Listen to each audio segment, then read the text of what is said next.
Databricks Community Edition provides a cloud-based platform for learning and exploring Apache Spark and its capabilities without requiring infrastructure setup.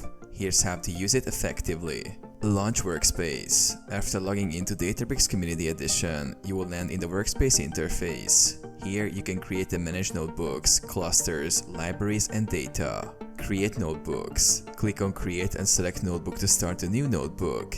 Notebooks are interactive environments where you can write code, execute Spark SQL queries, and visualize results. Choose Cluster.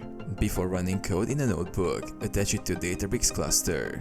Clusters provide the computing resources needed to execute Spark jobs. You can create new clusters or use existing ones. Write and execute code. Write your Spark code in the notebook cells. Execute each cell to see immediate results and iterate on your analysis. Explore data.